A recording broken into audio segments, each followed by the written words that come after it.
Olá pessoal, tudo tranquilo? Tudo na paz? Eu estou aqui para mais uma videoaula de Geografia. Nessa videoaula nós vamos tratar sobre um tema muito interessante, um tema interdisciplinar. Nós vamos falar sobre os modos de produção. Nessa aula que nós trabalhamos em sala de aula, nós trabalhamos o contexto de modo de produção dentro da evolução das atividades industriais. Essa aula eu já gravei em outros vídeos, tá bom? Então, o tema específico sobre modos de produção, eu vou trabalhar nesse vídeo aqui. Não vou usar slide, tá? Então vou apenas explicar. Vou colocar algumas imagenzinhas no contexto para vocês. Bom, então o que é modo de produção? Modo de produção é a maneira pela qual a sociedade produz seus bens e serviços, como os utiliza e como os distribui.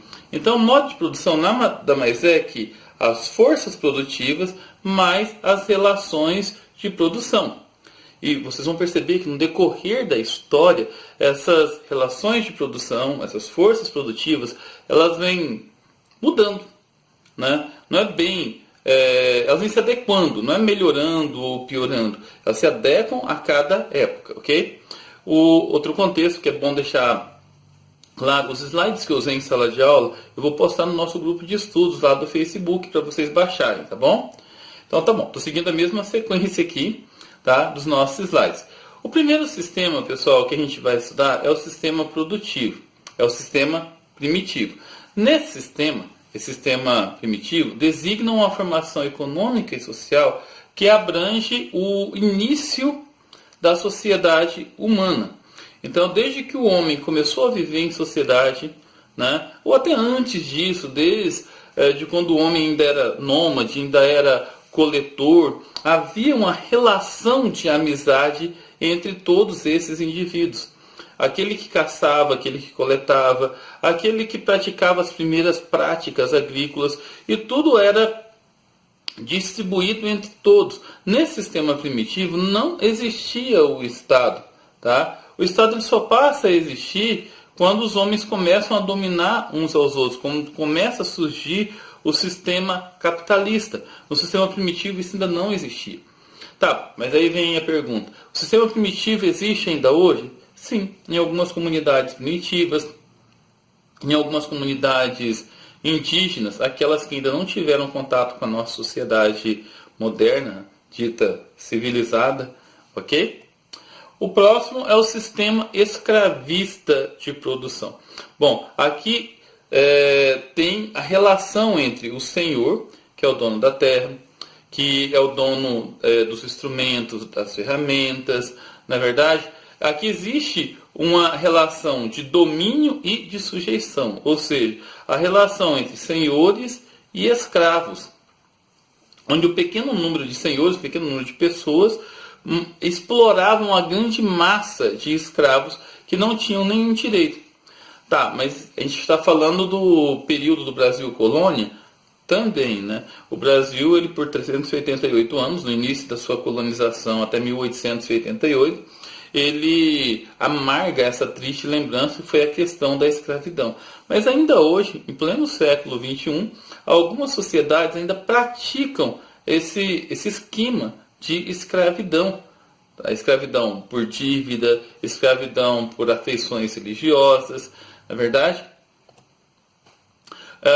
Vamos falar agora do sistema feudal. Durante o período do feudalismo, verificou-se esse processo de produção, onde um camarada, o senhor feudal, era dono de uma grande extensão de terra, ele dividia sua terra em feudos.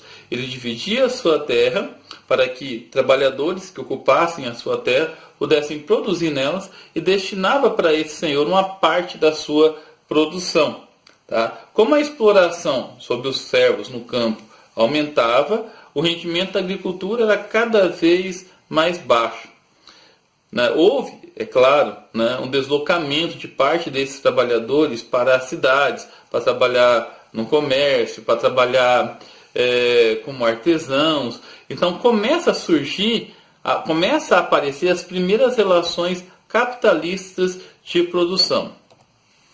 E a mais interessante para nós, né?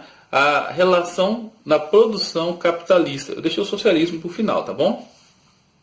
Bom, o modo de produção capitalista é mais interessante para a gente, porque vigora até os dias de hoje, nós estamos nela. E ela tem uma fase bem interessante, né, porque ela é subdividida em vários pontos, em vários tópicos. Né?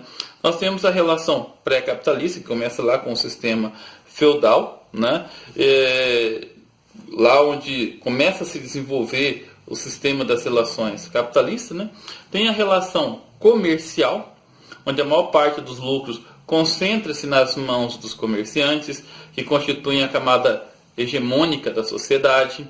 O trabalho assalariado torna-se mais comum. Durante o capitalismo comercial, entre os séculos XV, XVI, XVII, período das grandes navegações, né, o Estado era o detentor do poder. O Estado era o detentor daquele que movia o comércio e o capitalismo no mundo. Depois veio o capitalismo industrial, que começa com a Revolução Industrial no século XVIII, na Inglaterra. O capital passa a ser investido basicamente nas indústrias, que se tornam a atividade econômica mais importante. Né? A indústria passa a ser a atividade econômica mais importante. O trabalho assalariado ele se firma definitivamente. Vamos lembrar que durante esse período, pessoal, não tinha aí as regras para o sistema trabalhista, na verdade, não tinha hora mínima, máxima trabalhada, final de semana, para você descansar, né? Não tinha as leis trabalhistas, não tinha salário mínimo, então muitas injustiças ocorriam durante esse período. E por fim, o que nós estamos nele hoje, que é o capitalismo financeiro. Aí surge aí a figura dos bancos, outras instituições, né, como Bolsa de Valores, que passam a controlar as demais atividades econômicas. Hoje, o sistema capitalista ele é financeiro. Existe uma dependência muito grande dos sistemas financeiros. Porque todos hoje, que são no sistema capitalista, seja comerciantes, empresários, industriais, agricultores e assim por diante, dependem do sistema financeiro. Tá? Seja para pegar empréstimo, seja para fazer financiamento e assim por diante. Para finalizar, pessoal, vamos falar do modo de produção socialista. Tá? Vigorou em vários países pelo mundo. Hoje não é mais tão comum, nós vivemos no mundo capitalista. Mas o modo de produção socialista é quando a propriedade privada passa a pertencer ao Estado. Então a propriedade passa a ser estatal. Então todos os meios de produção passam a ser estatal e passa a ter apenas a classe dos trabalhadores. Ou seja, todos têm que trabalhar. Tá? Então, o Estado ele fica responsável pelas necessidades materiais e culturais da população, como emprego, habitação, educação, saúde, segurança.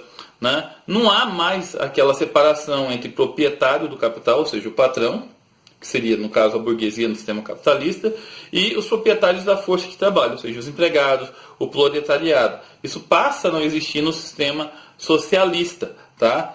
Isso não quer dizer que não há diferenças sociais. No sistema socialista também há diferenças sociais. Né? Você, de acordo com a sua profissão, com a sua formação, você passa a ganhar um salário diferenciado do que a outra que tem uma formação diferenciada. Ok? Pessoal, é isso aí. Espero que vocês tenham entendido bem, né? Deixei no grupo de estudos os slides que nós vimos. Lá tem todo o embasamento teórico dessa minha breve explicação. E na próxima aula nós vamos falar sobre a evolução das indústrias, ok? É isso aí, fiquem com Deus e até a próxima.